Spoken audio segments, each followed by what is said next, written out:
So, Michael, for the opening to this week's review of Raiders of the Lost Ark, I thought we would do something at the start that we normally do at the end, which is go through the receipts, because, of course, of movies that we predict in terms of what their Rotten Tomato score will be. Because last week we reviewed Lady in the Water to predict, or because of M. Night Shyamalan's new movie, Old, and we predicted what Old would get on Rotten Tomatoes. And of course, we normally go through this at the end, but we're going through it at the beginning because I think that kind of makes sense just because of time-wise and all that shit. But anyway, so do you remember what you predicted, Michael, for Old? I think maybe it was in kind of the 50s. It could have even been... It was lower than yours. It was I think it might have been 56. like 53. Oh, 56, okay. 56, and I guessed 73. Ah. And I was hoping, M. Night Shyamalan, he's not as bad as he was like 15, 12 years ago. He's improved, but apparently the critics don't really agree because it's 52 is the final score, which means you are 4 off and I am 21 off. I banked, this was a big decider. I know, that means you gained 17 points on me. The gap between us was 7, now it's 24. Your score, because you had 41, you get plus 4, is 45. My score was 48, I get plus 21, so I'm on 69, which is not nice because I'm losing by 24 points, so it's not looking good for me at this stage. But the thing is, I had some people on Twitter saying they liked Old, they thought it was a good movie, and then it's only got 52%, so I don't know, man. Maybe I can blame racism for why Old didn't do so well.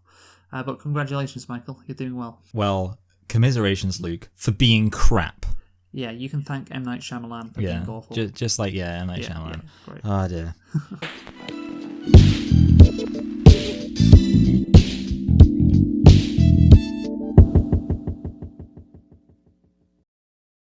Hello and welcome to Select and Reflect, the movie review podcast. We look at films that have come out in the near and distant past, we give them a couple of watches and evaluate them beyond first impressions. I'm your host Michael, and I'm joined as always by my co-host Luke, and this week we are celebrating the 40-year anniversary of the release of Indiana Jones and the Raiders of the Lost Ark. And also, we're doing that because of a slightly similar in terms of being an action-adventure film, and I'm sure one that will be just as important in terms of its cultural impact, the movie Jungle Cruise. So I think, definitely Jungle Cruise, very important movie. But Luke, we're here to talk about Raiders of the Lost Ark, which certainly it walks so that Jungle Cruise could run. So Luke, why don't you tell us a thing or two about Raiders of the Lost Ark? Yeah, but basically the thing with Jungle Cruise is we had to do Raiders of the Lost Ark because of its 40-year anniversary. Of course we had to this year, and I was like, well, where could I put this? And I was like, oh, Jungle Cruise comes out this year. That's in a jungle. There's action and adventure stuff, even though only 5% of Raiders of the Lost Ark is actually in a jungle. But that Indiana Jones is wearing similar clothes to Dwayne Johnson and Emily Blunt in that movie. But yeah, so anyway, Raiders of the Lost Ark, the 40-year anniversary. It is a 1981 American action-adventure film directed by Steven Spielberg and written by Lawrence Kasdan, based on a story by George Lucas and Philip Kaufman. It stars Harrison Ford, Karen Allen, Paul Freeman, Ronald Lacey, John Rhys Davis. Guess who he plays, Michael? John Rhys Davis, the Welsh guy. And Denholm Elliott. The movie was released on June the 12th, 1981, so we're a bit over its 40-year anniversary. Again, you just had to fit it in somewhere, and this is where we're doing it. So, Michael, can you guess what the budget was for Raiders of the Lost Ark? Well, again, there's like a inflation thing involved here, and I'm trying to think about obviously 40 years is quite a while ago. My logic is, and I know whenever I talk about logic it never actually amounts to anything, that they were thinking with this film, Harrison Ford is big because of Star Wars, so they wanted to make an Indiana Jones film. They wanted to make a film like this, and they thought, how can we make it bankable? Get Harrison Ford. But Harrison Ford that's not how notoriously, it went down, but that's hilarious. Okay, that's okay. Harrison Ford notoriously hates acting. That's the one thing we all know about Harrison Ford. So I'm thinking they would have needed to offer him a lot of money based on that. And also, there's lots of other stuff going on in terms of effects and stuff and locations. So I don't know, maybe it costs but then the inflation thing. Just so guess, maybe Michael. it was 35 million. 20. Okay. Yeah, it's difficult, of course, 40 years ago, but thank God you didn't guess 5 million or something.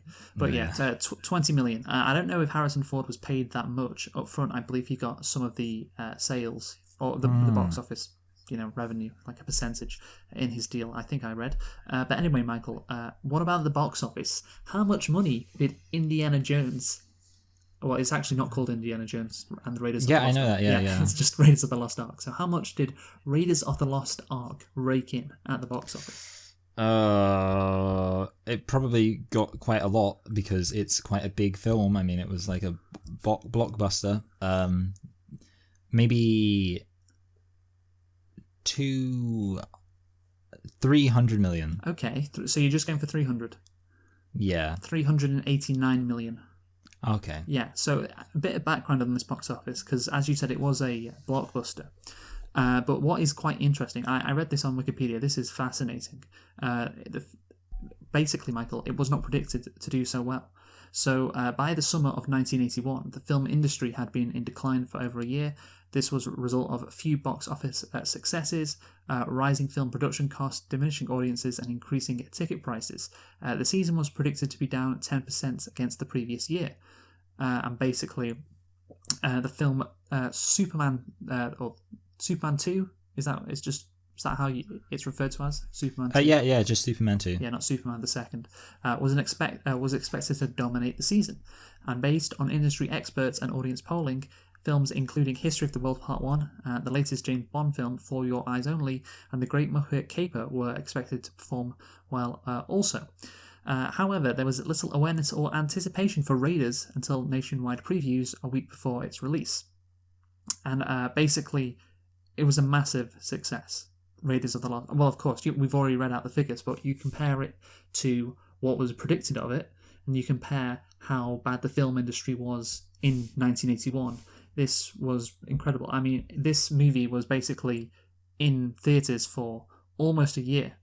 And I'm looking here, it basically... the film spent most of the following 9 weeks as the number one film, and 40 straight weeks as one of the top 10 highest grossing films. So basically, it fell to number 3 position on its second weekend, and then by the 4th week, it began climbing again and reached the number 2 position behind Superman, and then again in its 6th week, it regained the number 1 position. So imagine that, like it has a big opening weekend, falls, and then it starts climbing, and then then it gets to its 6th week, and it already is is number 1 again already. It's incredible. Apparently, it's been described as like the leggiest. You know that term, Michael? You're aware of that phrase? Like kind of enduring for a long time. Yeah, exactly. It's the leggiest movie ever. Raiders of the Lost Ark. The film remained a steady success 6 months after its release, and industry executives joked Raiders would be the year's big Christmas film. The film officially left theatres on March the 18th, 1982, although some were still playing it in July, like a whole year of basically it being in theatres. Raiders remains the leggiest film ever released, referring to the distance between the highest weekend gross and time taken to achieve the overall total gross. So there you go, Michael. Raiders of the Lost Ark basically did. I wouldn't call it, a Cinderella story, like an underdog, considering the names that were attached, but it wasn't expected to, be incredible, but it just knocked it out of the park in a way which maybe we haven't seen since in film history, and and beforehand, because obviously there's been, you could argue maybe Titanic, and obviously Avatar, Avengers, Endgame, all of that shit, but like, considering how little hype there was, like Titanic was the movie with the biggest budget ever, I believe. Similar with Avatar and obviously Avengers Endgame, so much hype. This did not have hype, and yet it just blew through like over almost a year, Michael, and it still was going on strong. Incredible, wouldn't you say? No, yeah, and I mean, obviously, it didn't have like any kind of name recognition from the actual franchise, which obviously, nowadays, if you're an official movie critic aficionado, you like to point out that every film nowadays has to be attached to some kind of intellectual property, and I feel like that literally wasn't remotely true. Like maybe there was some kind of old pulp serial about some Indiana Jones adventure or something like that this was loosely based on. Who knows? But I assume this was just straight out of the minds of old Steven Spielberg.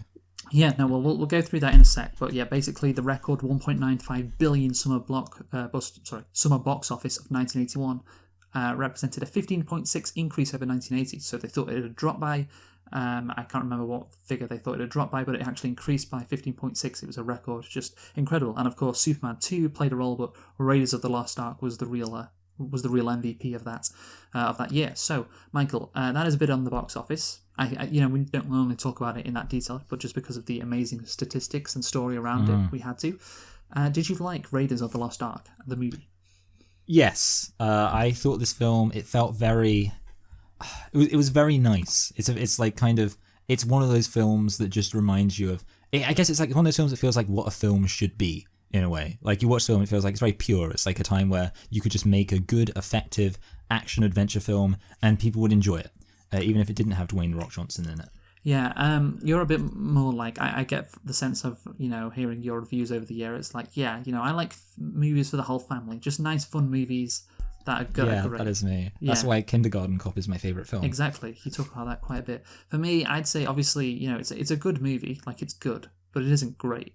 Like people say, there's a whole legacy section on Wikipedia of I mean, of course, you have 2 other movies beside this one. Actually, no, sorry, 3 other movies because of Kingdom of the Crystal Skull, and soon to be 5, with a new one coming out next year, which is just incredible. But basically, I admit you're forgetting the young Indiana Jones movies starring River Phoenix. Oh yeah, no, I'm not forgetting them.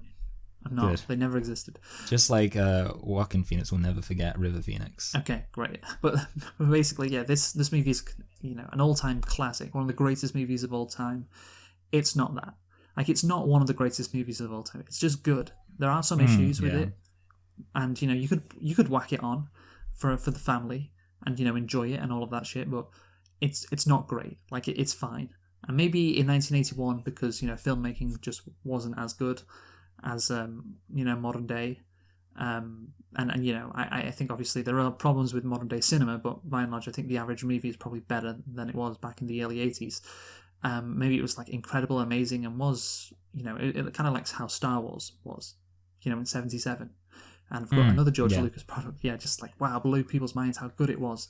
But of course there are some problems, there are some issues, and it's not great. It's fine, it's good, like it's fun, and you can say that about it. But I'm not going to like. It is on the IMDb's top 250, and IMDb's top 250 is the ultimate authority. Yeah, see, it's not a good film. It's not that good. But I don't think it would be in my top 250. No. Okay, but anyway, so let's get into nitpicks. How many do you have, Michael? I actually only just have one, and it's also a really early one, which makes me feel like I must have just stopped paying attention. I have one as well. I have a lit pick. That's my only one. So okay, you go first. So this is just like the way like the door closes. The door. Right at the beginning, there's the kind of sliding down door. Like I can't think if there's like a term for it. Like when the door's sliding down out of the temple, and he's got to kind of like climb up the thing and get under the door. And it kind of does that thing where like every single time, like it shoots it. Like there's a shot of the door. It's like almost seems to have gone backwards from where it was in the previous shot. It's like going down, and you're like, oh, it's going to close in like literally a second, and then there'll be a shot of Indy doing something for like 5 seconds, and it will cut back to the door, and the door's like higher up than it was at the end of the last shot, and you're like, okay. No. You see, Michael, that's part of the charm. Right? Yeah, I know that. Yeah, that's the thing. When it's a good movie that we like, that's part of the charm. I know. Yeah. When it's a sorry. Go on. I mean, well, I was gonna say it is very much a nitpick, and unironically, like it's not something that particularly bothers me. I just think it's so obvious when you watch it. Just like As the door is like, oh, he's not there yet. I'll just move myself back up. Yeah, that is actually really funny. Imagining that. Yeah. Anyway, my lit pick. So the old timey map that they show. You know what country is missing, Michael? Israel. Israel. Palestine is in its place. That's so woke. And is this movie anti-Semitic? I think it could be. I know. Yeah. I just like that. That's funny. I know it is quite funny, but yeah. So that was that is it. Basically, I don't think there's any real nitpicks with this movie. There are some issues which you could put as nitpicks, but I'm not, because I think they, there's no For example, the fact that a lot of people just don't seem to want to kill Indiana Jones when they have the opportunity to. I think that's more than a nitpick, which we'll get into. But anyway, yeah, exactly. Yeah. Let's go through. I guess the concept of this movie, because Well, first let's talk about the big hitters, Michael. That's a good phrase. The big hitters in this Raiders of the Lost Ark movie. So you got Harrison Ford, one of the most famous actors of all time. You got Steven Spielberg, I think probably the most famous director of all time. That would be fair to say, right? No, yeah, I would agree. Yeah, Yeah. except amongst nerds, who'd probably be like, "Oh, Ralph Bakshi." Yeah. Or, No, probably not. No, probably not that. But they'd probably say something stupid like Darren Aronofsky because they're nerds. yeah. Obviously, they're completely wrong. Of course, we have George Lucas, who was again an incredibly famous. I don't know. What would you say George Lucas is primarily, like a writer, I would say, yeah. Well, yeah. I mean, he's a producer? He's just like an all-round. Yeah, I was going to say producer. Yeah, a creative mind of the highest caliber. Lawrence Kasdan, of course. Yes, writer. Yeah, again, did Star Wars. Did Star Wars. Did, of course, Solo, a Star Wars story. We can never forget that. And Philip Kaufman again. Just another famous person, I guess. And of course, like Karen Allen was famous as well. Like you just go through the amount of people involved in this, and more so I think than Star Wars, because Star Wars was the making of a lot of those people, and then it's the reason why they're so famous, I guess. Yeah. But this one is like Harrison Ford was already famous, Steven Spielberg was already famous because of Jaws, George Lucas obviously because of Star Wars as well. Perhaps not so much for Lawrence Kasdan. Of course, he was involved in Star Wars too. He was involved in The Empire Strikes Back in 1980. So yeah, but basically, just a lot of incredibly famous people, and some of them are famous because of this, but a lot of them were famous beforehand as well, teaming up to make this movie. And yeah, a lot of talent can create a lot of success, can't it, Michael? That's I guess that it's like the Golden State Warriors of you remember I mentioned them in the Space Jam. Yeah, that team, they're really good. Yeah, an insane team. Yeah, an insane team, and they brought home $389 million. Wow, that's a lot of dollars. Yeah, for Paramount. So yeah, good for them. Anyway, Michael, so we'll get into the actual conception of this movie because that's all the people who were involved in it, or all the major players. So of course, as we all know, George Lucas and Steven Spielberg helped create this movie. I believe when George Lucas told Steven Spielberg about it for the first time, Steven Spielberg said, "It's going to be great. It's going to be great."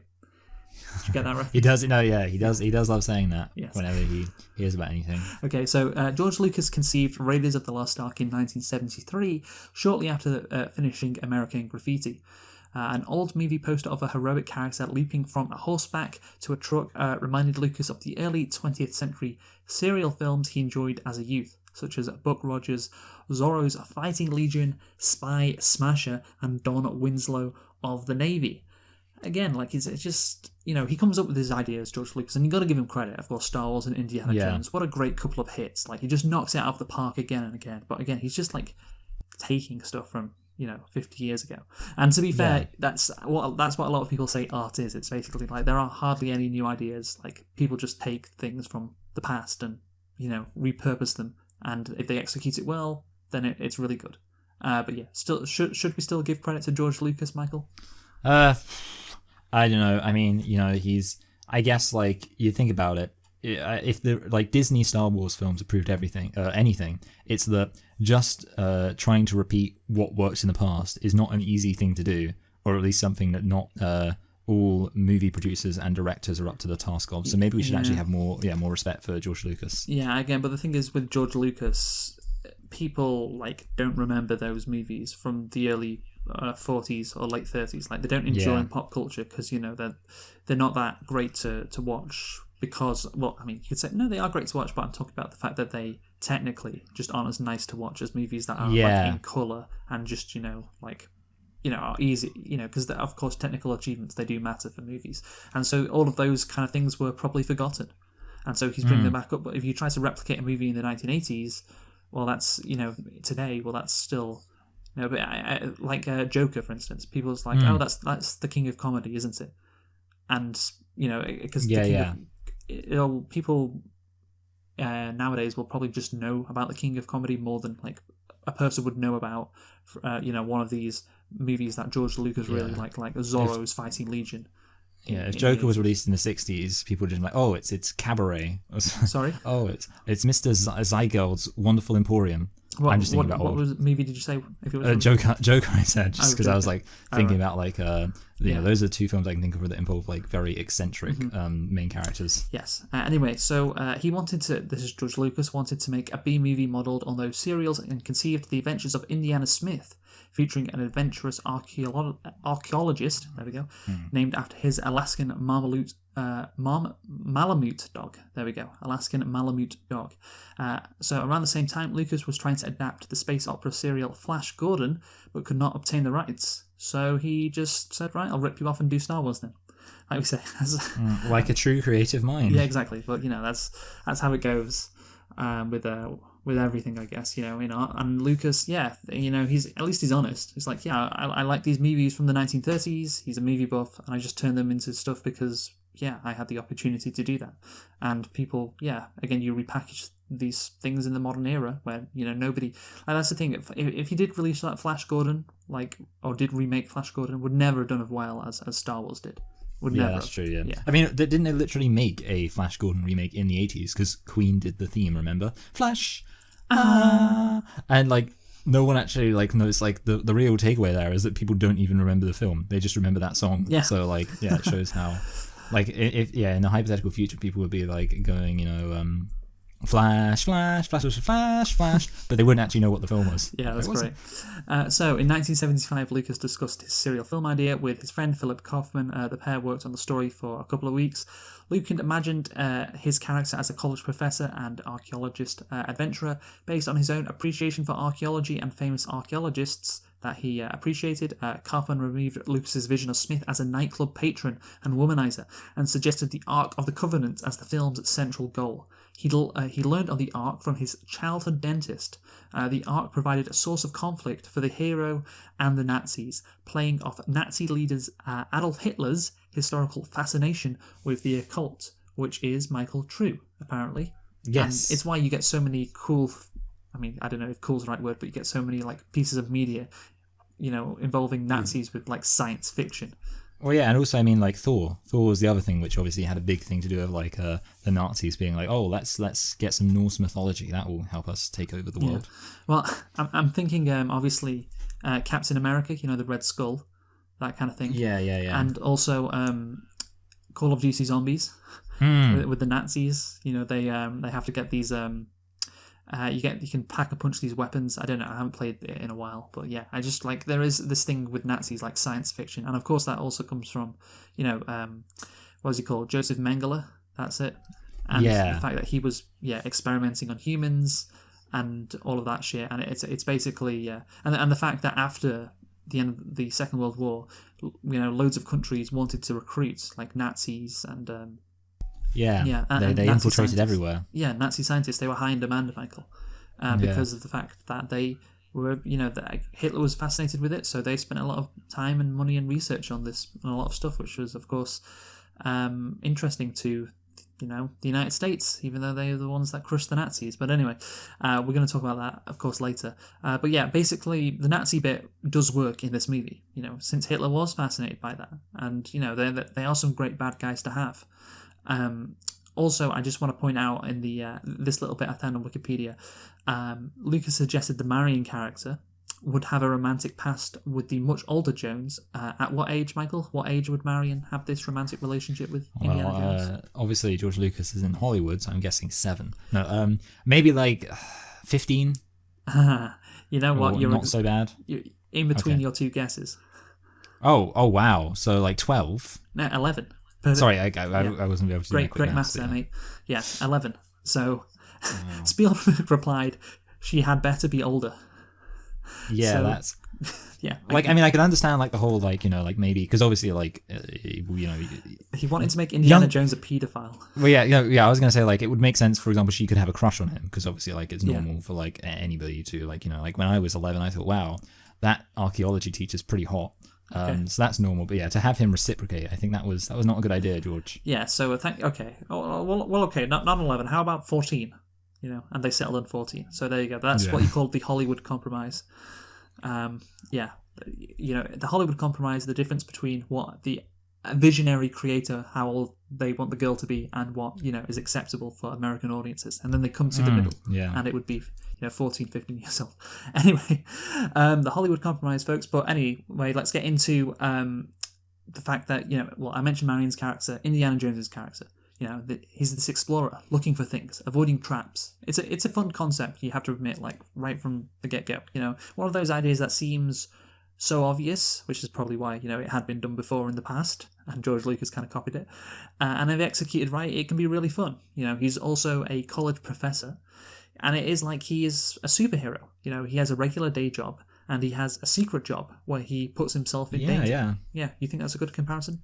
No, actually, I think that is a good one. And I do like that idea of, he's kind of like, it makes a lot of sense that he is just, and I mean, it also makes him kind of heroic, because it's like, being an archaeologist, in principle, there's no reason why being an archaeologist wouldn't involve having to confront all of these issues, because, if you want to go do archaeology when you're, in a war zone or something, well, you're going to run into problems, so, it just makes so much sense. Yeah, no, that is exactly right. Also, this is, I think the character of Indiana Jones, how he actually acts, his personality, they struck a good balance here, because Spielberg suggested making Jones an avid gambler or an alcoholic, but George Lucas wanted Jones to be a role model who is honest and true and trusting, both and a paedophile. But both men felt it was more important for Jones to be fallible, vulnerable, and as capable of comedic moments as well as serious ones. They intended he be someone the audience could relate to and idolize. So that's the thing. I think they got the balance of his personality pretty good. Because here's the thing: if you make him like a gambler or a womanizer, maybe he's too much like James Bond in that regard. But you can't make him like the complete opposite, like kind of goofy, silly. You need to strike a right balance with him, and I think that's what they did, and I think that is why he is such a popular character, wouldn't you say? Yeah, definitely. I think I know that Mr. Plinkett did a whole thing about how guys like Indiana Jones is like the best guy to be. And I think to an extent that is sort of true. He does a job which he's like genuinely passionate about. He gets up to adventures. He's like attractive and women love him. And I feel like if you made him have too many vices, it wouldn't really, you wouldn't really have that effect. And also, I do agree with you, it would be derivative of James Bond. Overall, I think the thing is about him, he's fallible. Well, no, it's almost like he's not really fallible. He's just he comes across as like a very normal guy. And it's in a way if he was fallible, because usually the idea is you give your characters flaws so they feel more realistic. But I think this kind of makes me realize that a lot of the time when characters are given flaws, it's kind of just it's a bit superficial in a way. It's just, we've got to give them a flaw so that they, have an extra dimension to them. But in this case, it just feels like, this is just a genuine, real person. Yeah. It's just a job for him, and that almost makes it more real. Yeah, no, he is kind of normal. You can appreciate he's a normal guy, but he's slightly better than normal, and he's slightly better looking. He's a Superman. He's super normal. That's the term, isn't it? He's super normal. Yeah, maybe, I don't know. That doesn't. It's not exactly slightly above normal, above average. But in a way in which you can still idolize him. It's perfectly in between idolizing and relatability. Yeah. It's like a man with an 8-inch penis. Yeah, okay. It's, impressive, but not so much to get into freaky territory. Yeah, I guess so. He straddles that line, and that's what makes him such an effective character. But anyway, let's get into the actual plot of Raiders, because we've talked, of course, about the conception and the fact that we think it's a good concept. Of course, as history has shown, it was a very successful concept, and it makes sense that it was successful. But let's get into the plot of the movie, Raiders of the Lost Ark. So it's about chasing a MacGuffin, Michael, really, isn't it? The Ark of the Covenant. Yeah, a MacMuffin. Yeah, but here's the thing. The whole point of the movie is the MacGuffin. So maybe it is quite cheap to criticize it. Indiana Jones, he's an explorer chasing these objects. You can have deeper themes alongside there at the same time, and also, character development as well. That would make the movie better. However, I don't think you can criticize the movie and say, it uses a MacGuffin as a plot device, as without that, well, the concept would not exist, and therefore the movie wouldn't. The whole point is he's an explorer chasing these objects. So if you don't have that, you don't have the movie. I feel like with the MacGuffin thing, almost, I don't know why, the first thing that came into my mind is cultural appropriation, where, okay, so Lindsay Ellis's classic line of I'm not saying thing bad or thing good, I'm just saying thing exists. I can't remember the context of when she said that, but like I think that's like quite a good line a lot of the time when talking about like film criticism, because it's not really like, oh, that's a MacGuffin, therefore it's bad. I think like you can have MacGuffins which are employed well and make sense. Like it's just kind of a narrative device to obviously have like often, a thing of the characters. Yeah, often it can be lazy, because I think the thing is it's I guess maybe the fact it's easy means it can be lazy. Yeah, exactly. It's like, well, the latest Star Wars movie is a classic example of that. Well, we got to get this to get this to get this, and it just makes the characters do stuff, puts them in action. And I mean, well, yeah, it's incredibly easy to write. Yeah, the classic thing with, I mean, that. I guess, yeah, so the thing about that is the fact that you literally have like a situation where Palpatine wouldn't have lost unless he sent out a goddamn assassin with a dagger that leads to his location. But no, yeah, basically, I think there's kind of two things about it. One, the idea of like, you can't have like the reason the MacGuffin exists be really stupid. And I guess the second thing related to that is when the MacGuffin feels like kind of authentically part of the world rather than just being invented for the purpose of the story. So obviously in the Rise of Skywalker, the MacGuffin is just invented for the purpose of the story, whereas in this situation, the MacGuffin is something which exists based on historical precedent. So it's kind of like, it kind of builds up the world. It's something where you're actually like, okay, yeah, I know what the Ark of the Covenant is, you know, and obviously even if you don't know exactly what the Ark of the Covenant is, they explain it quite effectively by saying, well, it's where the 10 Commandments were stored. And you're like, okay, yeah, I know what the 10 Commandments are. So yeah, it's kind of like the fact that they actually go to the effort of bothering to point to something that really exists. And I think actually a good contrast to that would be bloody Tomb Raider, where Tomb Raider is kind of just, I think the things like made up. It's like, oh, it's the monkey's head and things like that, and you're just like, okay, well, you could just come up with anything. It's not as like interesting. Yeah, and yeah, I think that's the thing. Like, you know, it is quite interesting. I think it does work, and you know, I'm not gonna criticize it. Again, you can use MacGuffins just to basically skip any hard plot writing. It's just, well, the characters have to get this. Okay, well, that makes everything a lot easier, doesn't it? But yeah, this movie, you can't really go after it for that, like I said. So he also along the way, Indiana Jones, you know, he has his ex-girlfriend who then becomes, I guess, his girlfriend again, Marion Ravenwood, and yeah, I just think this movie hits all the spots basically. Like, you know, the bad guys, the Nazis, you know, the perfect villains really. Like, nobody likes them. You know, he's got his girlfriend along for the ride, who, you know, she's not like a damsel in distress either, and that's pretty crucial. And it just does nail everything, really. Yeah, I think this movie would be cliche if it came out like 20 years later, and it would be cliche because of all the, you know, the copycats.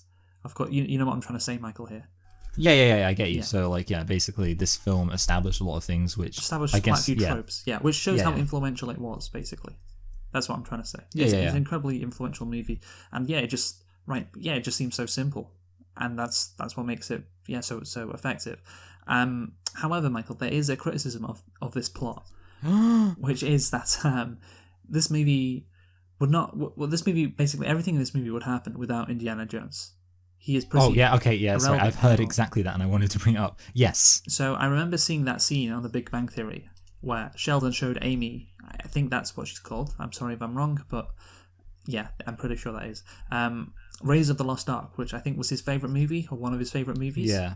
And she says it was good, but everything would have happened anyway without Indiana Jones. You know, the Nazis. Oh, is that where that comes from? Because I heard it mentioned on a podcast for the first time. Yeah. And it was the specifically, I know this is jumping ahead to a different film, but they were talking about how Temple of Doom, spoilers alert, is the only film where things wouldn't have turned out exactly the same regardless of whether or not Indiana Jones had been there. But in all the other ones, it would, including this film. They would have died exactly as they did. Yes. And then some people say, well, you know, they would have taken it to Hitler instead.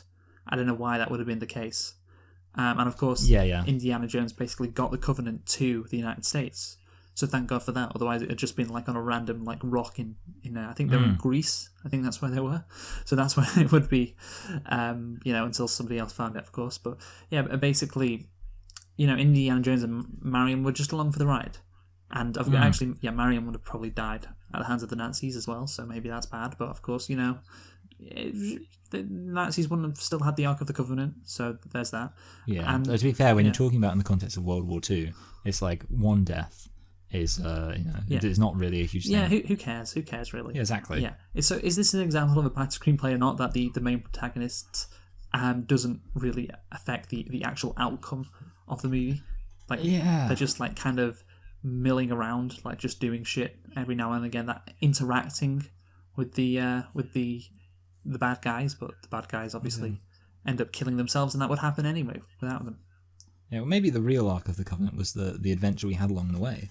No, I mean, basically, I think obviously one of the reasons, I guess, is because something they set up is the idea like you're not supposed to mess with this type of power. You know, it's not for human beings, and obviously the kind of, I guess, way to communicate that is to have it so the power itself that they're messing with is the thing that destroys them. And it seems like that's a recurring thing because, like I said, I'm pretty sure this criticism applies to two of the other Indiana Jones films where the power they're messing with is what ultimately destroys them. And yeah, it does create a situation where, of course, after a while you're like, oh, I guess, and it would be really funny if in the fifth film that's the case too, like, oh, they're going after something that's a really powerful ancient technology. I hope they don't just get destroyed because of their hubris, thus making it completely pointless for Indiana Jones to even bother trying to stop them getting it. But in this case, I think part of it is because it's like the first film, you get almost more leeway with it. Like, I do think it becomes more and more of a criticism as the films go on, because you're like, okay, it's literally just happening again and again and again. I mean, let's just focus on Raiders, so you don't think it's I don't think it's too much of a problem, because I think ultimately,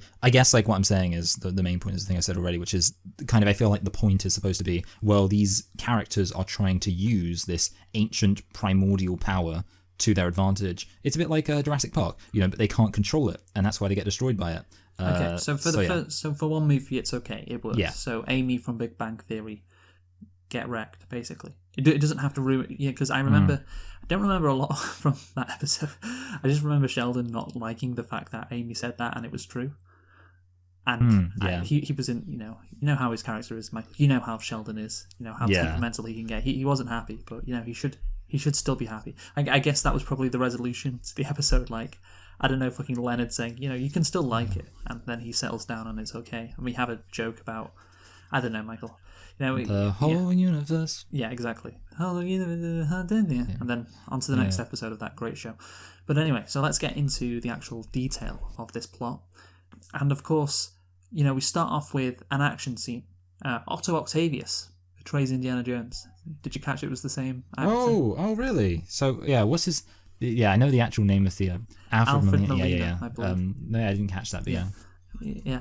No, I thought that. I was like, is that Otto? And it was. So I was proud of myself. But yeah, so Indiana Jones, you know, he's getting portrayed all over the place. Like, both his guides betray him, and then Belloc comes in and steals the whatever it is. I can't remember what it's like, an idol thing. Is that what it's called? I mean, it is an idol, so it may not be called that, but if it's not, then they're wrong. A golden idol from a booby-trapped Peruvian temple. And so, yeah, basically here's the thing. This first scene is iconic. Like, it really is. And if you think about, like, most first scenes in movies are not iconic. You know, just like the opener to set the character. But this is, here's it, like, you know, that shot of Indiana Jones going for the golden idol, like, and grasping it. That is the most famous shot from Raiders of the Lost Ark, even though it has nothing to do with the rest. And I mean, also, like, him being chased by the giant rock. That's like, you know, like the rock falling down thing. Like, that's a lot of, to be honest, actually, like, obviously you were kind of saying how only 5% of this movie is set in the jungle, and therefore the Jungle Cruise thing is, you know, not that valid. But actually, that's kind of like the jungle stuff is some of the most famous stuff. I would say and also the like, start the engine, and he's being chased by all of the natives.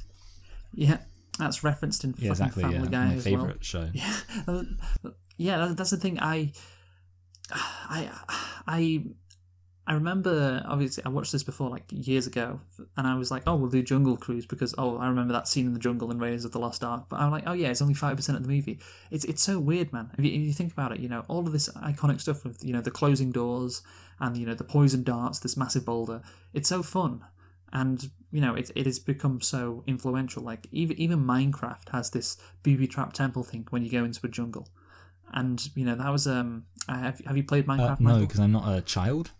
No, yeah, I mean, I do know, I think the old, I mean, actually, you'd be delighted to know that there was a I think, early 1990s computer game called Rick Dangerous, which was quite directly based on Indiana Jones, in that the character literally looks like Indiana Jones. And when he dies, he goes, wah!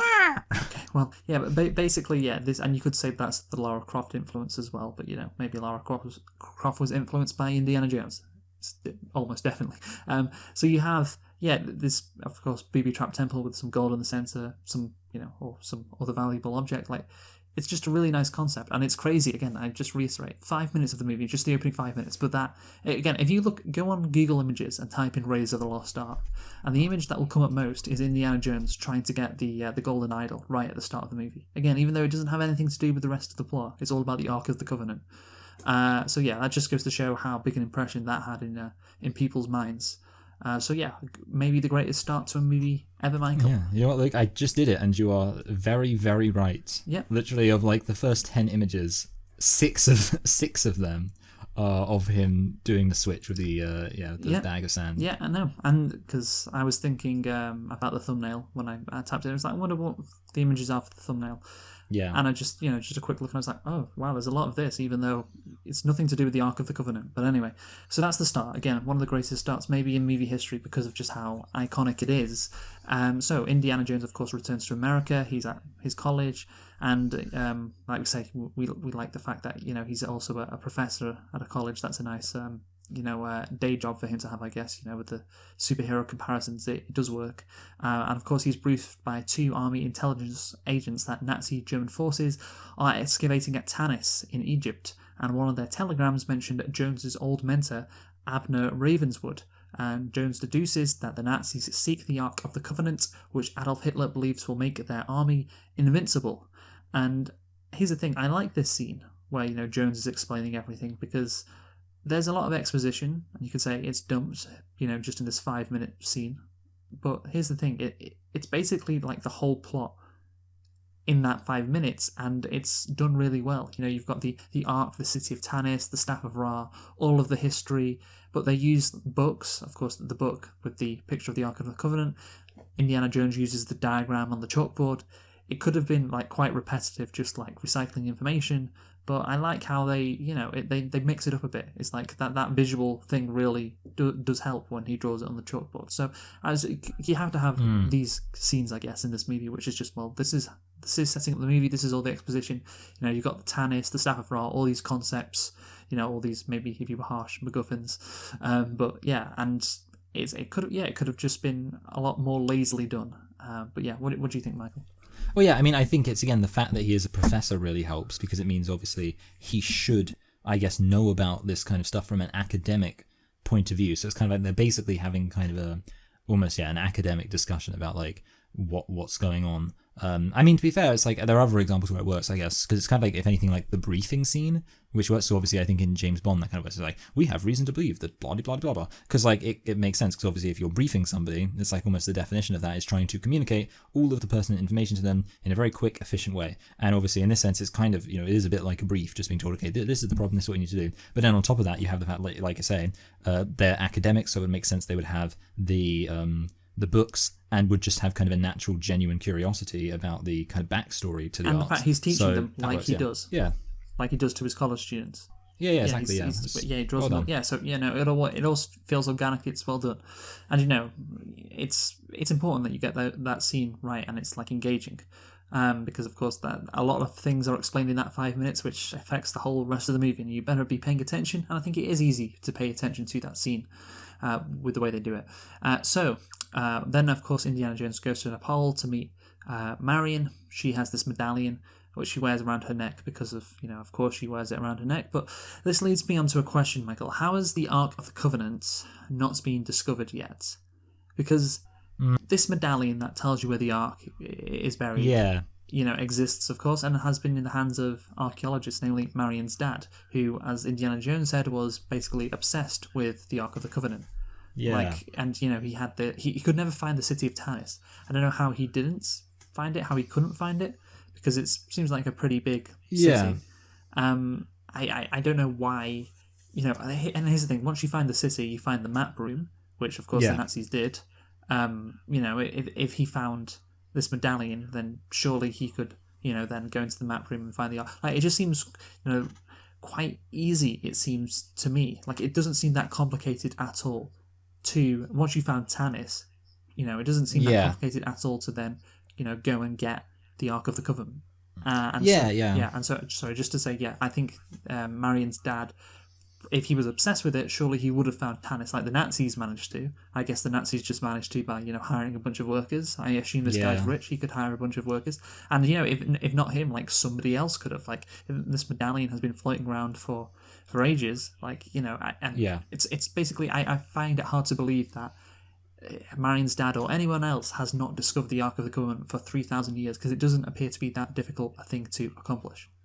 No, yeah, I actually think they should have had some kind of explanation for like why it is. Like maybe they just be like, oh, there was a random kind of let's say something got exposed in some random place in the desert where like nobody would really look because it's very far away from it, and be like, oh, it's some hidden temple that is relatively small, and he'd be like, oh, that's where it is, and he'd be like, okay, so the fact that it's a very small temple would explain it. But yeah, like the fact that it's a big city and it's kind of in the center of the big city is obviously, yeah, it kind of makes it seem like it should have been pretty obvious. And also I kind of found it weird, actually, on that note, the fact that when he does find out where it is, like using the little beam of light thing, it's literally like right in the center of the city. And you kind of think, well, you'd think if they're going to go to all the effort of having like a big beam of light be the thing that tells you where it is, they put it somewhere like a little less guessable. Like I was kind of thinking that too. Like I was thinking, oh, the beam of light's presumably going to shine somewhere kind of obscure where you wouldn't think it was, in order to justify the fact they have this massive beam of light set up. And it's just like, nope, it's just like kind of basically right in the middle of the main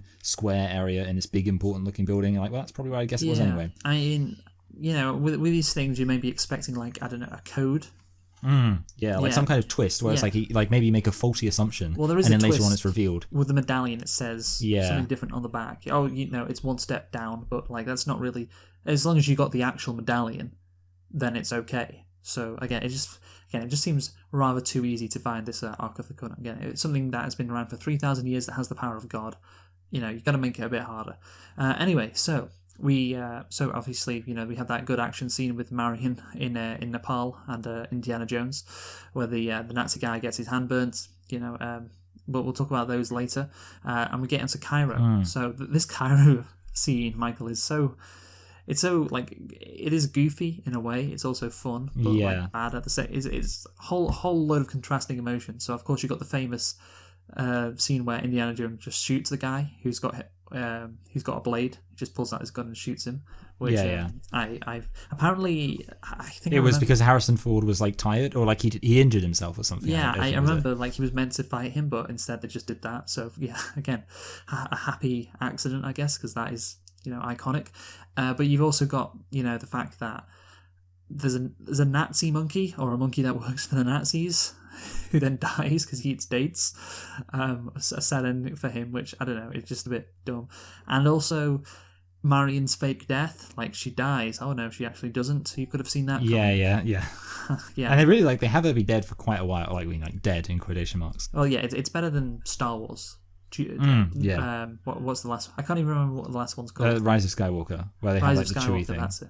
Yeah, with Chewbacca, who's like alive a minute later. At least it's like a good 10 minutes that she's quote unquote dead. But of course, she's never going to be dead.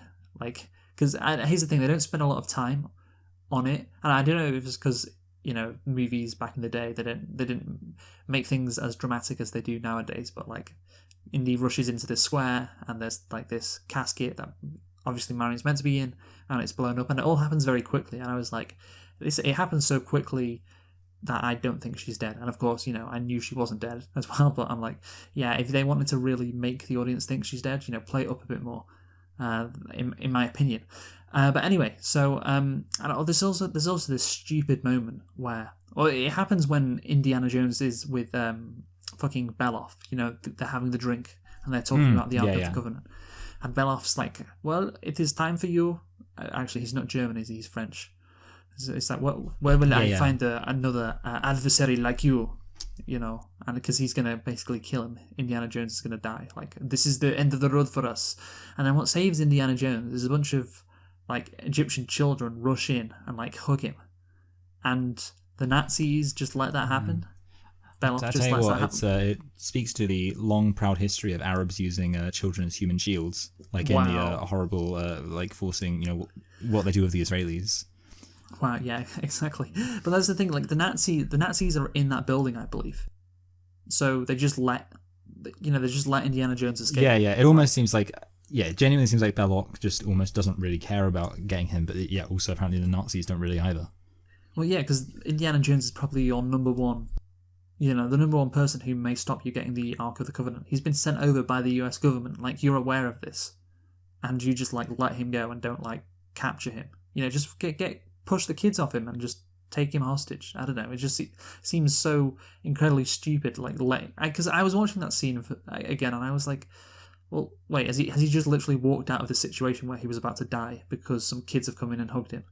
And just an incredibly stupid thing. Like, what the fuck is going on here?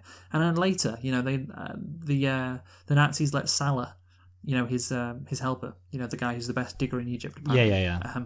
The Nazis let him go free as well. And the Nazis are pretty lenient, aren't they? They're pretty nice guys. Yeah, especially to Arabs, apparently. I thought they wouldn't like them. Well, actually, Luke, everybody knows that the Nazis were like, Hitler was like friends with, I think it was like the Grand Mufti. I saw a documentary about it on the Yesterday. It's like the British version of the History Channel, and it was like Hitler and the Grand Mufti, and like the Grand Mufti is like some kind of important imam, So there we go. Apparently Hitler was friends with some Arabs. Okay. I still think he would not think Arabs are equal to Aryans. I'm going to go out on a limb and say that, and the Nazis won't. Although, to be fair, they didn't even think Italians were equal to Aryans, and yet they were still willing to, Yeah, okay.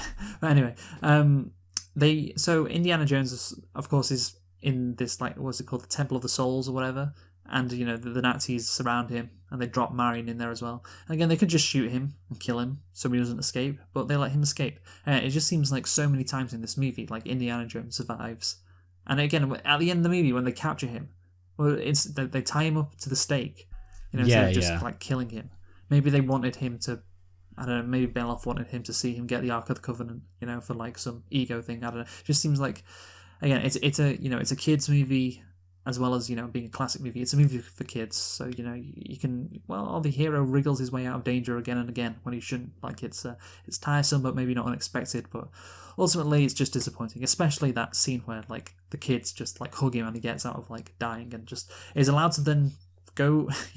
The Nazis don't follow him. They just let him go back to wherever he was before and then go back to Tanis, and then, yep, he's the one who gets the Ark. Lucky for them that they saw him. So anyway, yeah, Indiana Jones uses the medallion and, of course, finds, the Soul's place in the Ark. I do like how the Nazis are looking in the wrong place because of the burn on the side of the Nazi's hand. That is something I do like. Yeah, it makes like sense. That, yeah, they're digging in the wrong place because, and it's nice. I was like, well, how are they digging if they haven't got the medallion? Well, the guy with the Heil Hitler. Yeah, that was quite clever. Yeah, it's clever. It does make sense. But I think now, Michael, we should talk about Indiana Jones. Because this guy, he's a moron. And, I don't mean to be hard. I talked before about the fact that, he's relatable to the average American. And maybe he's, a bit more relatable than you'd think because of his lack of intelligence. Stupid Americans, I bet Indiana Jones would vote for Trump. Okay, so Indiana Jones, he leads Belloc to the artifact in Peru. Belloc can speak the language of the natives, but Indiana Jones can't. And he also leads Belloc to the Ark of the Covenant as well. He just does all his work for him. And, it's hilarious how, like, Belloc sees them. Do you remember the scene? Like, they aren't camouflaged or hidden at all. Belloc's just like, we can't he just looks around. Yeah, he's like, wait a minute, is that Indiana Jones? Like, they can be easily seen by him. Like, surely if you're Indiana Jones, you have to do a better job of hiding what is happening. I don't know how you do it, but, like, you can't just dig right out in the open where, you can be seen by, the fucking Nazis and Belloc and the Arabs who were just, like, I don't know, like a couple 100 feet away from you. He is like this typical American hero who isn't smarter than his competitors, who are all slimy and use their brains, Michael. But Indiana Jones has got grit, and that's good enough. What do you think?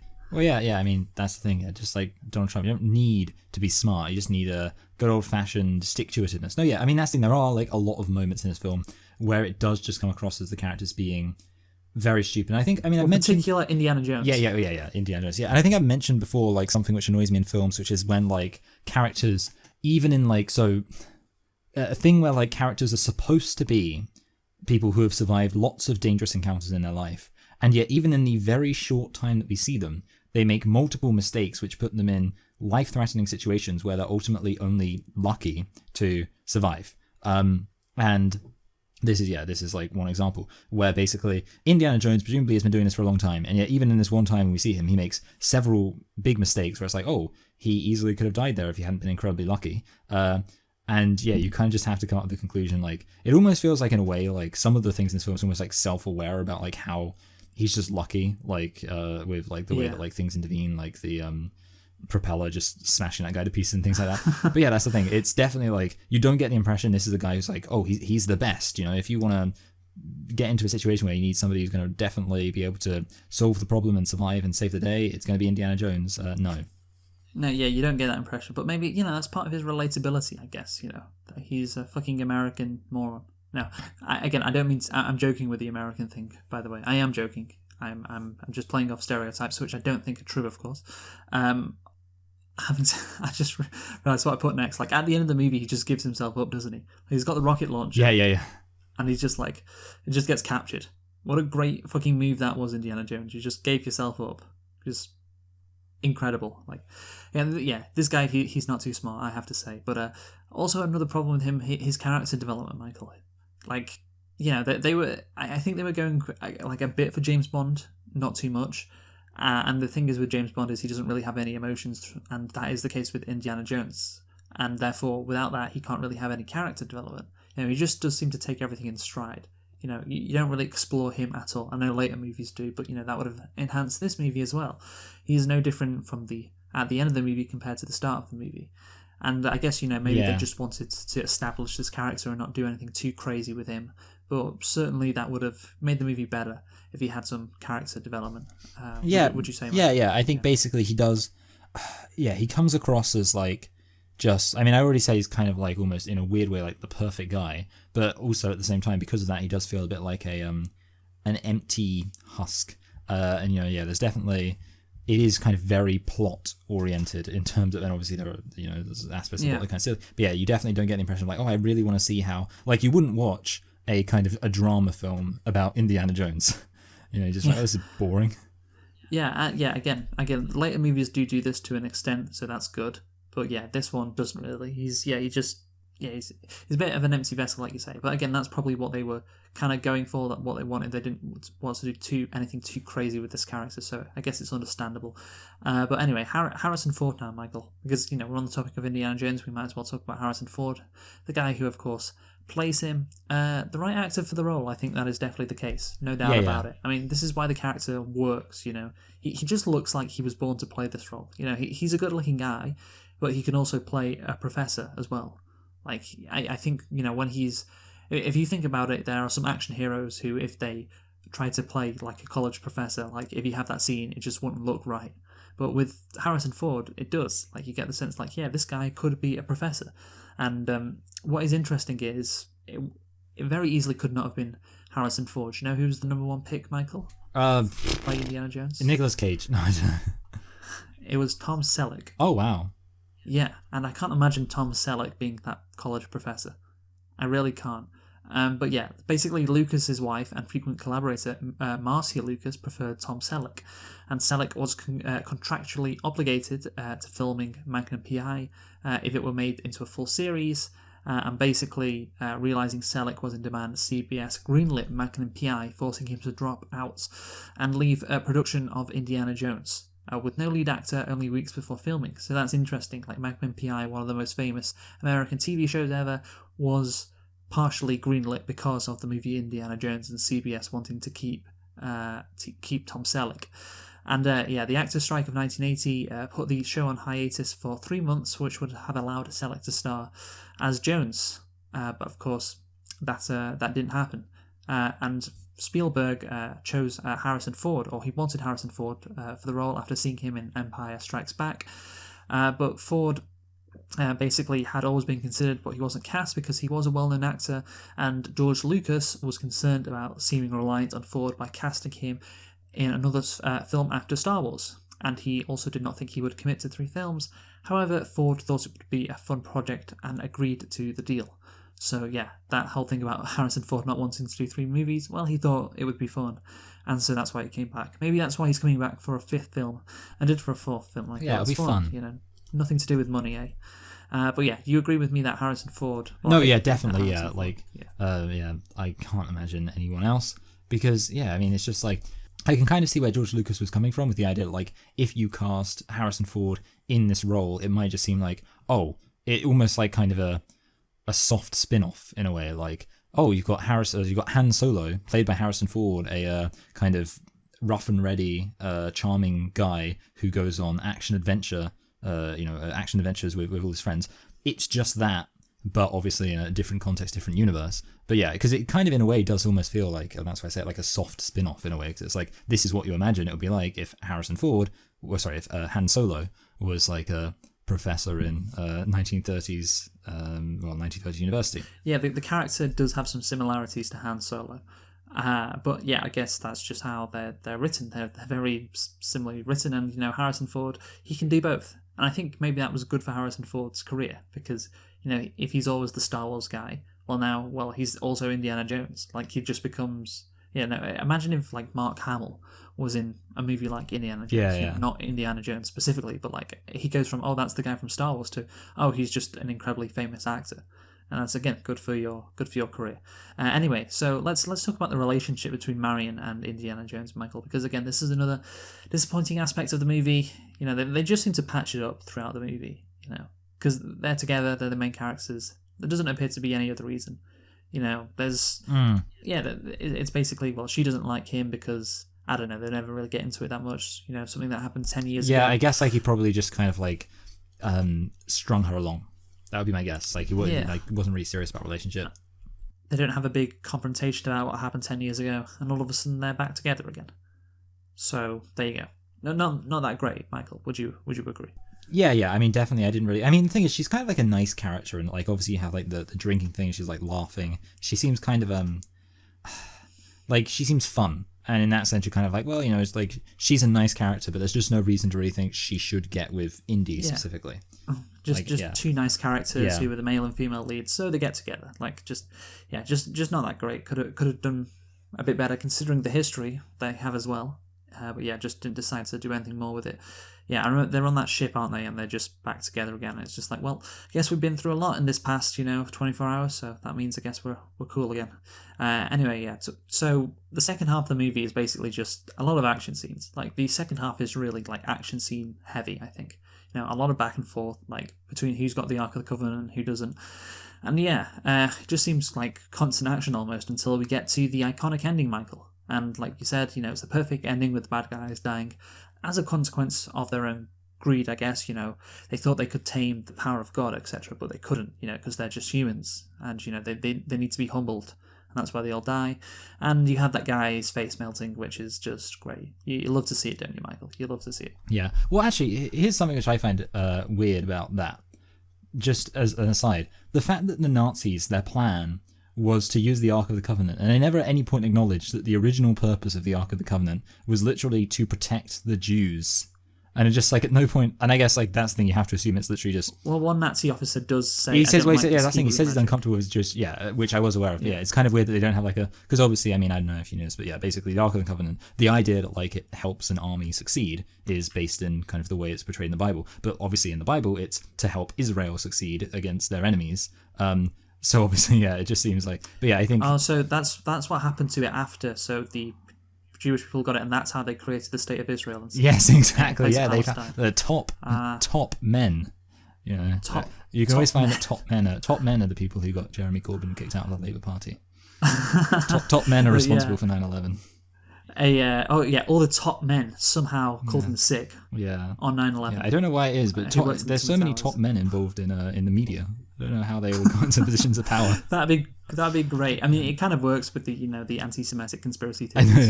They're very powerful. So yeah, top men could be a good. What's the word, Michael? Not wolf whistle, dog whistle. Yeah, like but I'm like a specific substitute for Jewish people. Sorry. It's, well, I mean, a substitute for Jewish people. I don't know if there's a term for that. No, it's like innuendo. Oh, innuendo. Yeah, like that kind of thing. Yeah, okay, I get you. Yeah.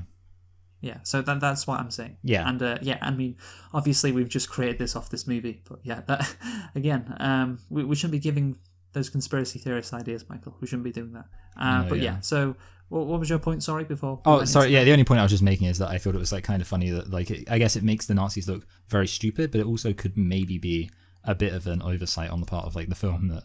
Well, I don't know. Yeah, you'd think like there'd be a moment to kind of just out of how stupid it is of the Nazis to be like, oh, let's use a weapon that was literally given to the Jews to try and achieve our ends as Nazis. Yeah. But yeah. Yeah, I'm not sure. Like, at the end of the day, if Hitler's just like, well, if we can use this, the Jews used it, we can use it, because they thought they had the power of God on their side, the Nazis. So if there is one God, he's on their side. If there is one God, he definitely has blonde hair and blue eyes. Yeah, exactly. Maybe he liked the Jews like thousands of years ago, but they're not the flavour of the month anymore. The Nazis are. So yeah, God will back us. Maybe that was their thinking. Anyway, so at the end of the movie, of course, like we said, top men have it because Indiana Jones gets the Ark of the Covenant, gives it back to the United States. Thank God the bad guys, Michael, don't have it. Thank God the Nazis don't have it, and instead it's been given to the most moral empire the world has ever seen. The United States.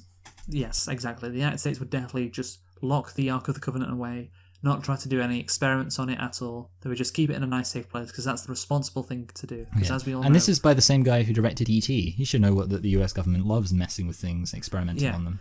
There's not an example of the United States, I don't know, 9 years later, doing something quite horrific with an incredibly powerful device, which the world had never seen before. Using it to kill millions of innocent people. There's not an example of that, is there, Michael? No, yeah, sorry. I thought you were being sufficiently. I thought that what you were talking about went unsaid. But yes, just for the record, Luke, to correct you, there actually is an example of that, and it was when they dropped the Ark of the Covenant on Israel. No, I honestly I didn't know if because you weren't saying it. You didn't know if I was. No, yeah. I mean, I did know to what you're referring. To be fair, it kind of feels like they could have easily considering. They could have done some kind of backwards history in a later Indiana Jones about using something to make the nuclear bombs, and they didn't. But no, yeah, I mean, I guess I will say and this could be an oversight on my part. Did they ever establish that it is the U.S. government that's the ones who are doing this? Because it's possible. I'm just thinking is it possible? It says U.S. Army Intelligence. Oh, okay, yeah. Sorry, you're right. Yeah, because I was just trying to think of myself. Is it possible that it's some kind of extra governmental organization that just has a lot of power, which would be slightly more excusable? But yeah, no. If it's the army, you just described the CIA. Well, I mean, but obviously there are other maybe it could be like an NGO, like Amnesty International. So, not exactly that, but, some kind of non-governmental organization has a decent amount of power, but is also kind of impotent, like the UN. I bet the UN would be it was the League of Nations. They wouldn't dare do anything. Yeah, maybe that's it. Yeah. So. Yeah, and the Amnesty International just has the Ark of the Covenant. That would be great. But yeah, anyway, it's kind of hilarious that the ending. But so George Lucas apparently, he the Empire Strikes Back was about the US Empire and all of that shit. But I don't know. Maybe this was a Spielberg ending that he insisted. But yeah, again, Spielberg, like you said, he did E.T. So yeah, I don't know. I don't think it was right. Indiana Jones, what he should have done, he should have just buried the Ark of the Covenant somewhere else and returned to America, and it's you're not going to get your hands on it. Yeah, it might as well have. It wouldn't have had any effect. I mean, to be fair, actually, if the US government, maybe the US government did use it, but then they all just got burnt, and then they were like, well, we probably shouldn't mention this. Okay, but then if Indiana Jones does that and kind of pisses off the Americans, is he a true patriot? As we'll get into later, because of course this movie, has some political ramifications, not given on where it was set, but the time period it came out in. Anyway, so that's it then for the details of the plot. The action scenes, Michael, I think they're quite good. It's 1981, and you used a particular word to describe them, didn't you? What was that word? I said, did I say gritty? Wait, what did you said? Scrappy. Scrappy, that was it. Sorry, yeah. Idiot. Well, the important thing is I stand by it. No, yeah, it's very, it is very scrappy. That's what it is. He literally throws sand in somebody's eyes, and it's I guess the thing is I respect a guy who doesn't even, he owns the fact he's not fighting fair. Some guy comes up against him with a sword, he just shoots him. It's kind of, you gotta, it's almost, in a way, it is actually kind of subversive, because it is you would think that the hero has honor, and he's oh, if, somebody comes up against me with a sword, I'm going to fight them with a sword. If somebody says, hey, let's, not do this with any weapons at all, Indiana Jones is just going to be no, let's use weapons, I can't bother to fight you. I respect that. Yeah. There's no kind of pretenses to it.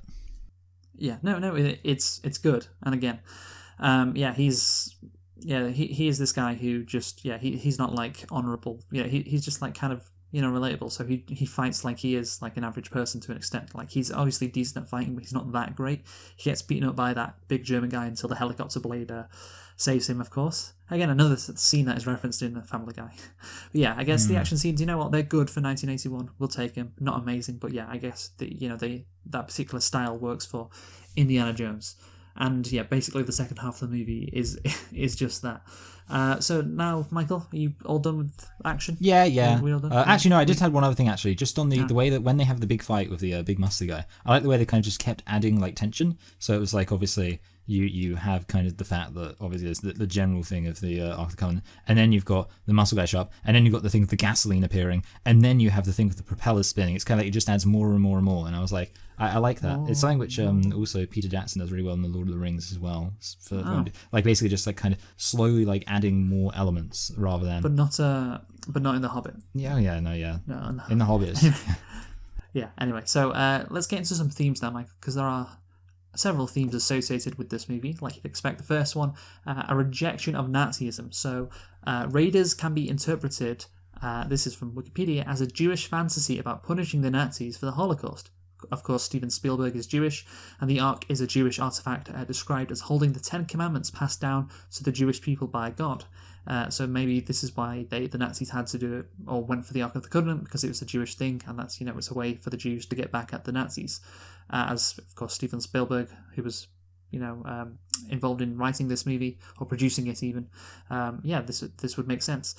Also, in biblical descriptions, the Ark is a gold-plated wooden box that must be carried with poles because it's too holy to be touched. Although the Nazi regime persecuted the Jewish people, they need to use a Jewish artifact to subjugate the world. The artifact is too pure and holy for them to touch, and actively rejects them by destroying their symbol emblazoned on the Ark's transportation crate, while leaving the crate itself unharmed. Eventually, it also destroys the Nazi forces that open it. The Nazis are stopped by the literal intervention of godly power that leaves the perceived protagonists unharmed. So yeah, that's very clear. I think that the Nazis are basically they aren't wholly the Jewish people. This is the score one for the Jewish people against the Nazis. They're trying to use their Ten Commandments against them, but because they're the bad guys, God just rejects them. So.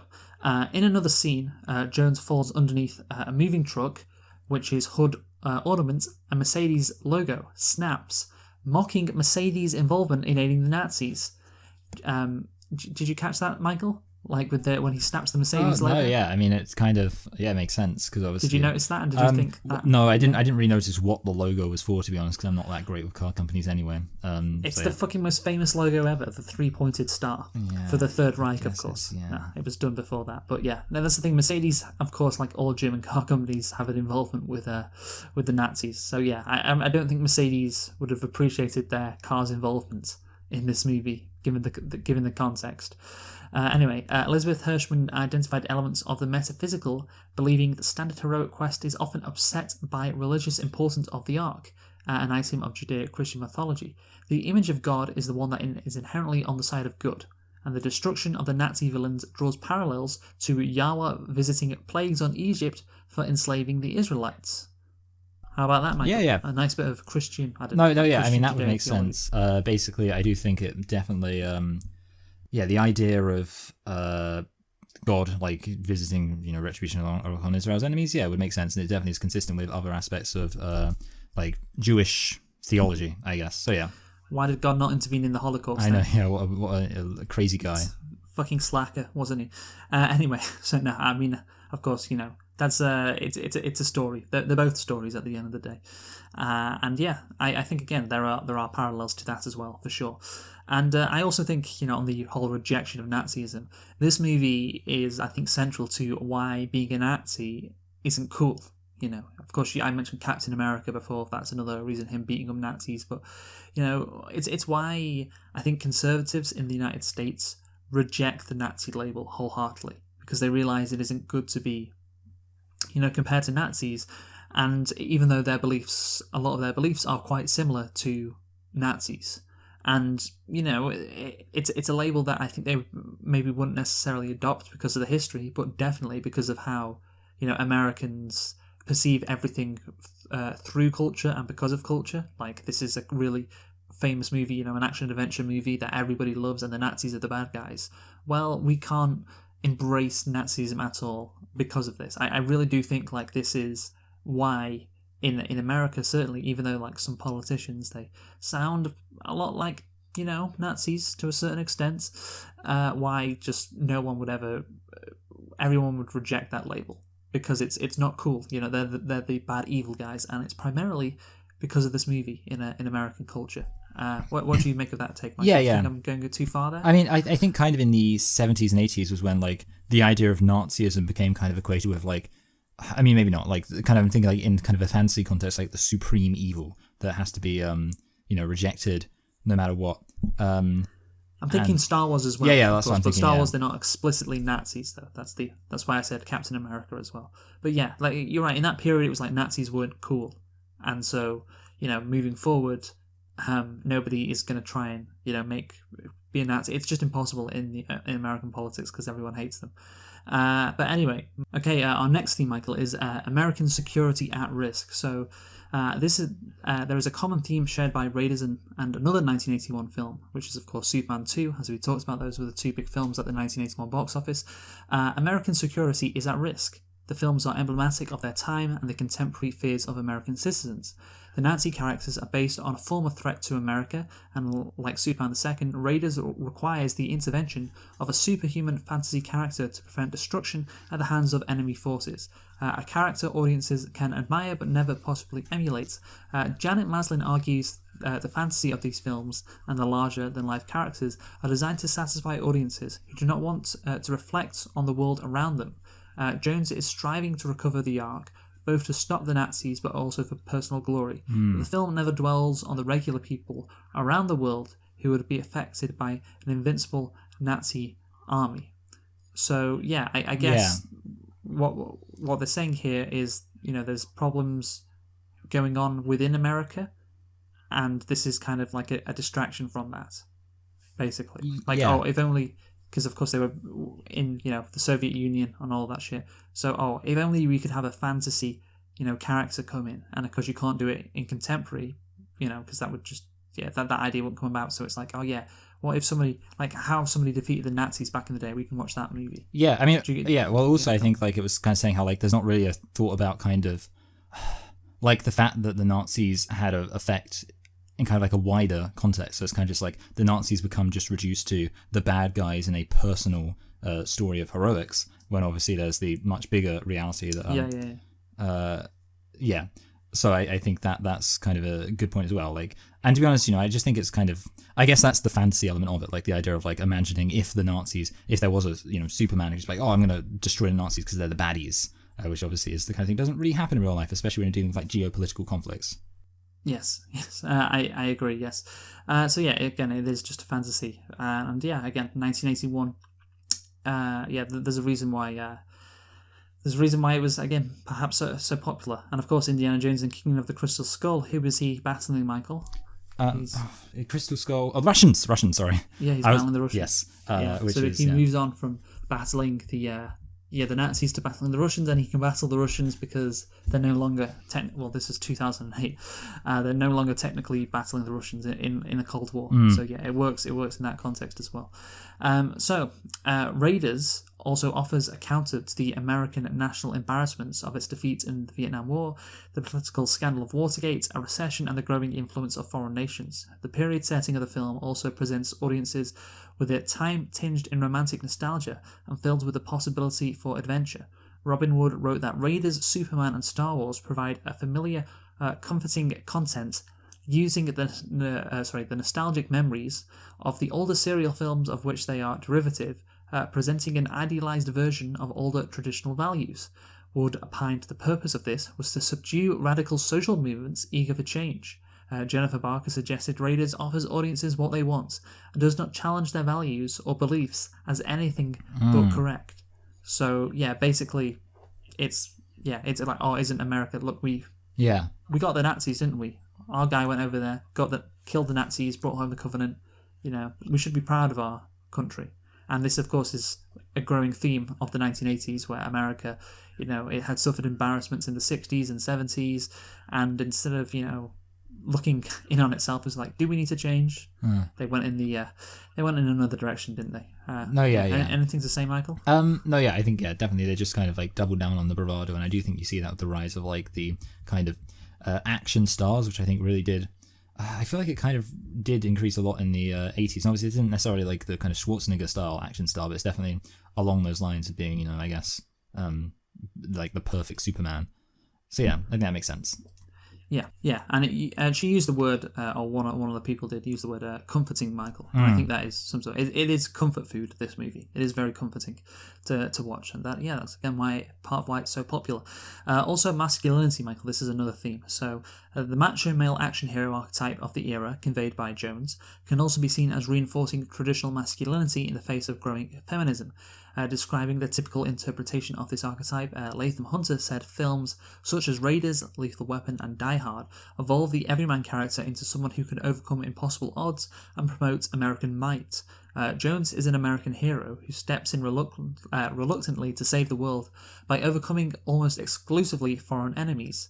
Barker argues Jones is an individualist placed against fascist or totalitarian regimes, making Raiders a conservative serial fantasy film.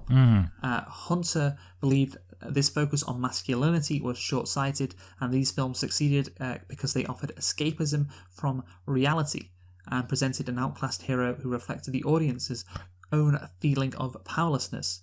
So you've got Barker on the one hand saying, this is a conservative fantasy, and Hunter, basically saying it's an everyman character who overcomes impossible odds. So yeah, basically slightly different on that end. Slightly different interpretations, Michael. What do you think? I think that does make sense. Basically, the idea that and obviously there is like an idea that kind of with Reagan, you return back to traditional family values. You did have like a backlash to the feminism of the 70s, and I think obviously you also have the fact that the behavior of Indiana Jones. I mean, maybe not so much in this film. There is like a sense of like it's problematic the way like the whole get the girl trope, like the idea that the man goes out and like succeeds at his mission and like beats up all the bad guys, and then just because of that he gets the woman as like a reward. So yeah, there's definitely some anti-feminist aspects to this, and like things where would obviously feed in some. So you disagree with Hunter said the focus on masculinity is short-sighted and they just offer escapism from reality?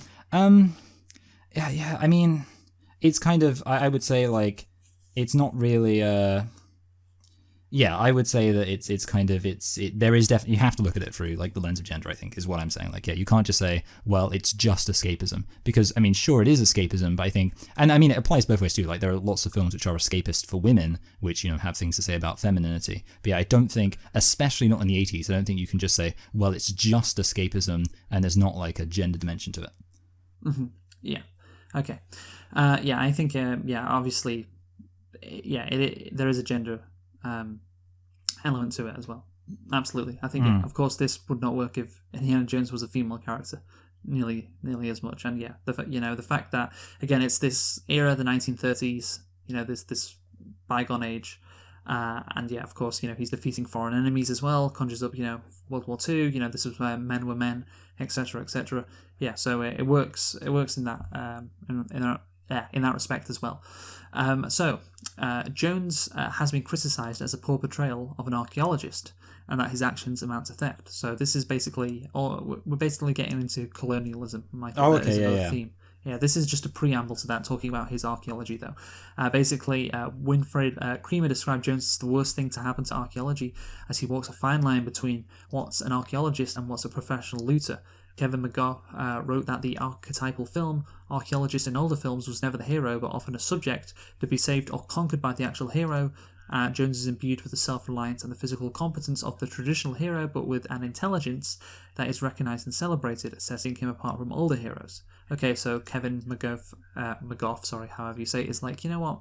Older fucking heroes weren't, they weren't archaeologists. This one is an archaeologist. Yeah. So, you've got the brains and the brawn combined. So that's nice to see, isn't it? Even so, Jones is hunting the Ark in part for personal glory attached to its recovery. When given the opportunity to destroy it to prevent its misuse, Belloc calls his bluff and Jones backs down. Belloc suggests he is a skewed reflection of Jones, and only a small change would turn Jones into Belloc. And yeah, that's a good point. So he can be the hero and destroy the arc, but he doesn't, does he? Because he values it. He values it too much. So yeah, that is, I guess, again, we talked about walking a fine line between relatable and idle. He's walking a fine line between, like, he's the hero and the archaeologist. The brains and the brawn. The brawn is like, yeah, blow up the Ark of the Covenant, just destroy it so you can save the day. But the archaeologist is like, no, I can't do it. It's the most famous fucking thing ever. I don't want to do it. Yeah, I think actually it does get to the fact that there is kind of an interesting dimension to this character, and obviously the stereotypical action hero is just blowing things up and destroying everything and stuff like that. Whereas obviously in this case you've got a character who's smart. I think in a way it's almost like a sensitivity where it's like he doesn't want to destroy the thing because as an archaeologist, he's committed to preserving it because of a sense of reverence for it. And that's the kind of thing which you wouldn't see from a lot of other action heroes. A lot of other action heroes are just like, they'd blow it up and it'd be really cool. Whereas, yeah, there's something almost, like I say, kind of interesting about the fact that he does have some reverence for archaeology in terms of not destroying things. Although, yeah, obviously I can see how he does also steal them. But, he says they belong in a museum. Well, now we're going to get onto that. So, well, of course, you can just steal stuff and put them in a museum, Michael. Like, I believe the character from Black Panther, what's he called? Killmonger. Yeah, that's the best thing. He was fine with that, right? Exactly, that wasn't his whole beef. Well, he was a villain, so who cares? Oh, yeah, he was the bad guy. So, in her argument that the film is about colonialism, Tatiana Prorokova, that's a hard name to say, I'm sorry, that is, identified Jones and the Nazis as all Caucasian males invading foreign lands, belonging to people of colour, to steal a local treasure for their own personal benefit. In dismissing the supernatural aspects of the Ark, Jones also dismisses its cultural significance, rendering it a prize to be collected for his sake. I don't know about that. To be collected. Yeah. Sorry? I was just thinking the idea just because he is it says that it doesn't have any supernatural significance means that he's making it unimportant. I'm not sure. Seems a bit. Yeah, I mean, no, he's saying it is important. Yeah. But he's saying it doesn't have it. It's just important because of its history. Yeah. It doesn't mean anything.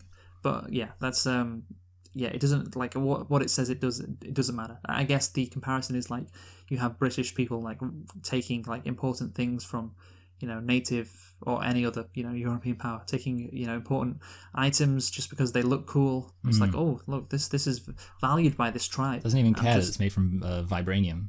Yeah. Yeah, but that's the thing. You take away, you say, oh, it's valued by these people. Oh, isn't that interesting? But you don't really care what the value is of it. If you get me. Yeah. So, as the hero, Jones represents the USA's unfettered right to protect the Ark from others. The hero is named for the U.S. state of Indiana, a state named after wars against Native Americans by colonizers. That is quite interesting. Raiders is set at a time when much of the world lived under colonial rule, and the film presents the non-white characters either as subjugated by the Nazis and reliant on a white American for aid, or as collaborating with the Nazis. Yeah, I do think the way...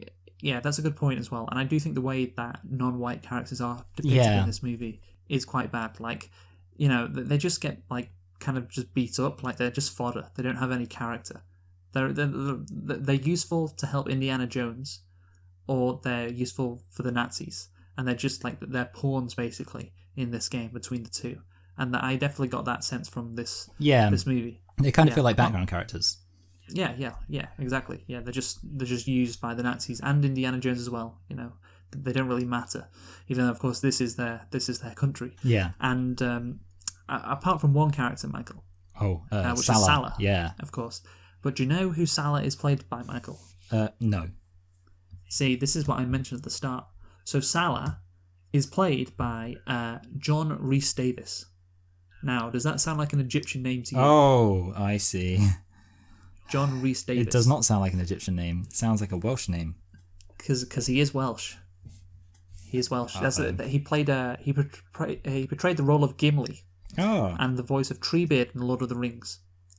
And Salah in the Indiana Jones films. So again, that's the thing. The one character who is gets a lot of screen time, who isn't a background character, who isn't a pawn, who isn't used for fodder.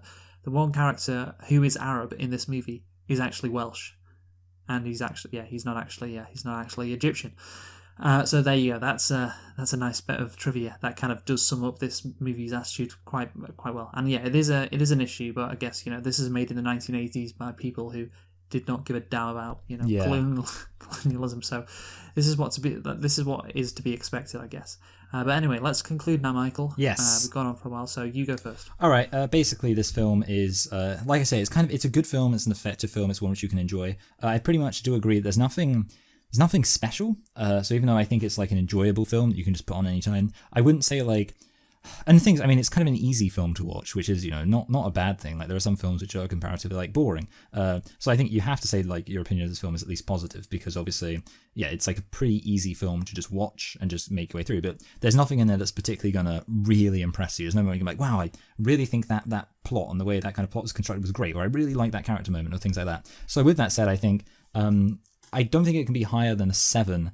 I think I'm just going to give it a middling 7. It's not a high or low 7, middling 7. That's my opinion. Yeah. I think I said last week we're returning to good movies, and of course this has got like 95% on Rotten Tomatoes. But yeah, like it's of course this has been quite a long review, but that is because this is an iconic movie, and it's incredibly famous. But despite its icon status and people saying, "Oh, it's my favorite film," or "It's one of the greatest films," it can be your favorite film for various reasons, but it's not a great movie. I'm sorry, it just isn't. Like it's fun. It's a fun movie, but it isn't that deep at all. No real character development. I mean, there are some themes alongside it, like we talked about, the rejection of Nazism. That is a theme that this movie actually incorporates, but there are some things that you could criticize it. That of course, the colonialism isn't a theme in the movie. It's just that this movie it doesn't treat colonialism like that bad a thing, really, and that's what we discussed at the end. So I guess there's some interesting things to talk about in relation to this movie, but that doesn't make the movie better, I guess. And yeah, like some aspects of the plot make sense and I like and are good, and some not. But the action scenes, I guess, is what people really remember this movie for. And we didn't talk about them a lot because I think they're decent. Like they've got some, they're nice, and again, for the 1980s, I'm sure they were very good. But yeah, looking back, their action scenes have got better since then. Although you could argue that action scenes now are too complicated and it's nice to return to the simpler times. Just like this movie is harkening back to a return to the simpler times where the white American male got beat the bad guys, and saved America and all of that shit. But anyway, Michael, yeah, that is interesting how that movie has kind of become what it was trying to replicate. The old serials. Yeah, so that is interesting to an extent. But yeah, you gave it a 7. I'm going to give it a 6.5 out of 10. So yeah, 6.5 out of 10 for me. What are we? No. First, Michael, we need to predict Jungle Cruise. Okay, yeah. Oh, Jungle Cruise. All right. So 3. Are you ready? Yeah. You got your? Okay, yeah, go on. 3, 2, 1. 61. 67. Okay, you've gone for 61. I've gone for 67. I am consistently guessing higher than you. Yeah, Michael. I must be more negative. Yeah, you are, but it's worked out for you so far. So yeah, let's see what Jungle Cruise gets on Rotten Tomatoes. Please not let it be shit. I think like Jumanji, which is another Jumanji was okay. Yeah, based in a jungle, got like 85% on Rotten Tomatoes. So give me something similar. Or just above or at 67, that'd be great. Anyway, what are we doing next week, Mike? Next week we are doing, you said we're back onto the good movies. We're doing Suicide Squad. I said we're back onto the good movies for this one. Yeah, okay, yeah, sorry, yeah, all right. Yeah, that's the thing. I think, 6.5 out of 10, you would classify that as good. No, yeah, I would, yeah. It's not average. Average is 5. Yeah, exactly. Or you could even say average was 6, so it's above average even in that respect. So yes, we are doing the Suicide Squad next week. Thank you for listening. We have been selecting and reflecting on Indiana Jones, and we haven't even mentioned the great music. I remembered. Oh yeah. We should iconic music, which really enhances those action scenes. And join us for some more iconic music next week when we review the Suicide. I'm sorry, just Suicide Squad. Yes. The Suicide Squad, completely different movie, which is coming out. Who have you been, Michael? I've been Michael. I've been Luke. Thanks for listening, and goodbye. Goodbye.